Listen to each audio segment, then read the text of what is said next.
हिमाचल प्रदेश में नादौन से हमीरपुर को जाते हुए रास्ते में एक आश्रम है जिसका नाम है निर्भय आकाशी मार्ग आश्रम।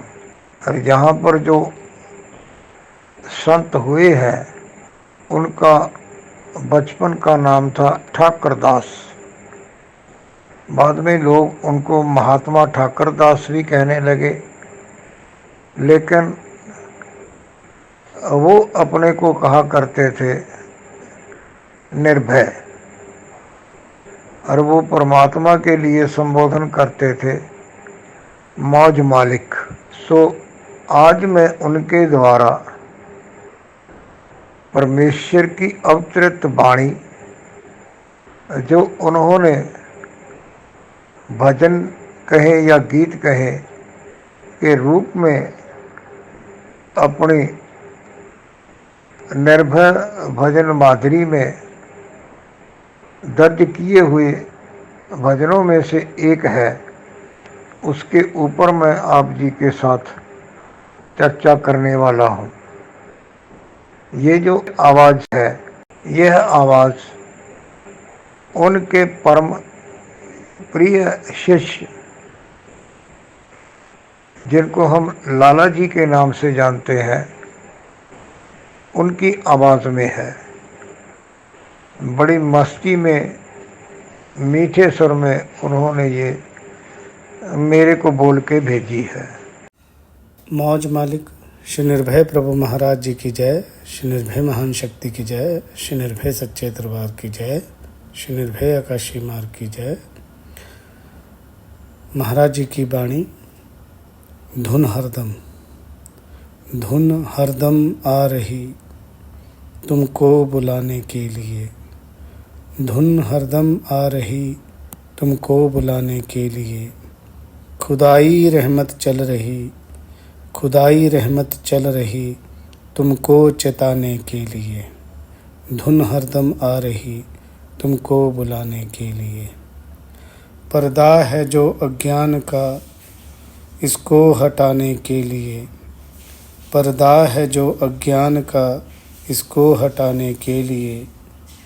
मन तरंगे हैं जो सारी, मन तरंगे जो सारी उनको हटाने के लिए, धुन हरदम आ रही तुमको बुलाने के लिए, धुन हरदम आ रही तुमको बुलाने के लिए।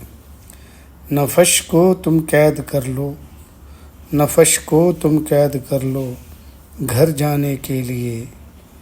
काग जो हो गए हैं सारे, काग जो हो गए हैं सारे हंस बनाने के लिए, धुन हरदम आ रही तुमको बुलाने के लिए, धुन हरदम आ रही तुमको बुलाने के लिए। धुन हरदम आ रही तुमको बुलाने के लिए, खुदाई रहमत चल रही तुमको चेताने के लिए।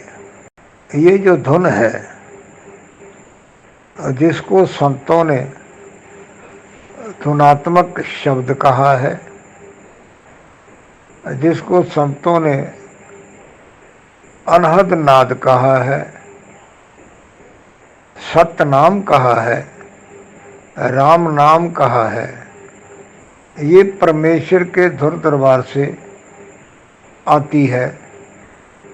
जैसा कि मैं पहले अपनी बहुत सारी ऑडियोज में इसके प्रकट होने का विशेषकर साधकों के साथ चर्चा कर चुका हूँ कि जप अजपा जप और उसके बाद ये धुन प्रकट होती है। और ये धुन आत्मा को परमात्मा से मिलाने वाला सूत्र है, यानी ये एक सेतु है, पुल है। और उसके बारे में निर्भय महाराज जी कहते हैं कि धुन हरदम आ रही तुमको बुलाने के लिए। बुलाने का मतलब ये है कि ये नहीं है कि धुन सुनाई देने लगी तो आपकी मृत्यु हो जाएगी, लेकिन इसमें रहस्य ये है कि जो धुन के साथ जुड़ जाते हैं उसमें लीन होना उनको आ जाता है, और अंत समय में अगर वो इस धुन में लीन हुए हैं तो उनका जो जन्म मरण का चक्र है वो ख़त्म हो जाता है। वो सीधे इस धुन में सवार होके कहिए या लीन होके उस परम तत्व प्रकाश परमात्मा में समा जाते हैं। धुन हरदम आ रही तुमको बुलाने के लिए, खुदाई रहमत चल रही तुमको चेताने के लिए। रहमत, दया, मेहर, यानी कि परमात्मा की कृपा हर वक्त साधक के लिए संबोधन है कि तुमको चेताने के लिए। अभी ये जो चेत है या चेतना है, इसके 3 मायने हैं। एक मायने है होश, चौकस। दूसरे इसके मायने हैं याद करना, जिसको हम चेतना कहते हैं। चेतना के मायने होश, चेतना के मायने याद करना, और चेताना का मायने है तुमको चेताने के लिए, ये याद दिलाने के लिए। ये परमात्मा की रहमत हर वक्त आ रही है कि तुमको अपने घर में वापस जाना है। इसके बाद जो इंसान की बुराइयां हैं उनके बारे में कहा है कि पर्दा है जो अज्ञान का, उसको हटाने के लिए मन तरंगे। ये 2 लाइनें में इंसान को 2 बातों की चेतावनी चेताई जा रही है कि जब धुन प्रकट हो जाती है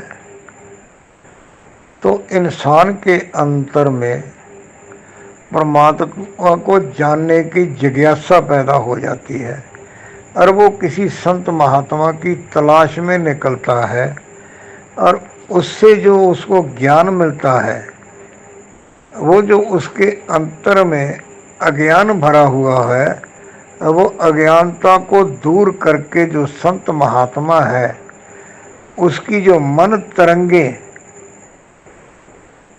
उसको इधर उधर भटका रही है, उनको छुड़ाने के लिए जो अनहद नाद है ये काम करता है। अज्ञानता को दूर करता है, मन जो इधर उधर भटकता है और भटकाता है उसकी जो तरंगे हैं उनको शांत करने के लिए ये जो नाद है ये काम करता है। अंत में जो 2 लाइनें हैं, नफ्स को तुम कैद कर लो, नफ्स को तुम कैद कर लो, घर जाने के लिए काग जो हो गए हैं हंस बनाने के लिए। नफ्स, बुराई, जो इंसान के अंदर में बुराइयां हैं उन बुराइयों को कैद करना है। कैद कोई पिंजरा नहीं है, अपने विचारों को उनको सीमित करना है। तो वो अंतर में जब मन शांत हो जाता है तो बुराई अपने आप जो है ना वो शांत हो जाती है, यानी कैद हो जाती है। परमात्मा के घर में जाना है तो वहाँ पर बुराई नहीं जाती है। नफ्स को तुम कैद कर लो घर जाने के लिए। काग जो हो गए हैं, काग यानी कौआ, कौए की ये फितरत है, ये आदत है कि कौआ कहीं भी चोंच मारता है। अच्छी जगह पे भी चोंच मारता है और बुरी जगह पे भी वो चोंच मारता है। लेकिन ये जो हमारे अंतर में आत्मा है, ये जो पवित्र आत्मा है, इसको हंस भी कहा जाता है। आई तो परमेश्वर से हंस बन के, पवित्र बन के, लेकिन यहाँ आके बुराइयों में फंस गई, गलत खान पान में चली गई, तो ये जो अनहद नाद है, यानी ये जुनात्मक शब्द है, ये सब बुराइयों को दूर करके इस जीव को स्वच्छ करके परमेश्वर के पास जाने में सहायता करता है।